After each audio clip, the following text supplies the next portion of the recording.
I Isamak Aribam Nazia, General Secretary Sangayumpam Higher Secondary School. Sangayumpam Higher Secondary School gi awat lecturer post sing nasidagi numit mangani gi manunda thabirakdrabadi democratic oiba khongjang sangsilagani. Thoidok hindongna ikai khumnagariba hauzik paliba lengak amadi student organization singi mafamda Sangayumpam asigi mahiroi singi body Sangayumpam Higher Secondary School Student Union gi member aikhoina wafam khara thamjari madudi school asida hauzik lecturer post sing watuna leibana maram oraga mahiroi singi syllabus mapung phana loiba ngamodra haibagi maru oina bosem amadi question gi exam thagada sing pungning yamna sauna pakhatpa amadi sarangna bo fawalli lenga ki school thagadan si mission aikhoi gi school gi saru yaudabra hanni school asi class 11 amadi class 12 standard ki oina lecturers gi sanction post kunmari orebasu hauzik sumna gi lecturers mapan khat lei awatpo oza cha ngani noinana English Manipuri history geography economics haiba subject manga simadi lecturers ama faw laite 100 contract lecturers 582 regulars takhiba amasung transfer posting arrange tawkhre adubu haiba awatpa oza sing subject amadi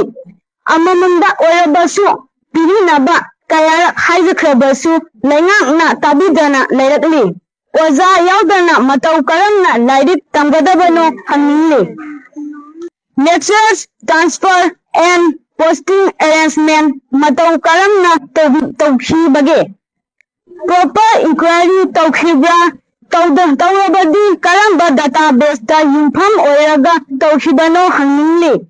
lengaki school fagat ansi misanda oza laitrabasu school fagathanaba atopa pambai leibra maram asina school asigi mahairoi singi interest da aikhoina wafam khara athubada mari leinaba authority singna pangthopinaba makhada thamjari ahanbada school asigi awatpa subject singi lecturers post ngasidagi minute mangani phawagi manungda pibiyo anisubada school education department gi maikaidagi school asibu proper administrative attention thambiyo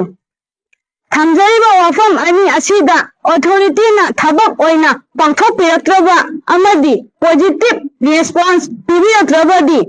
thajariba matam asigi matungi numit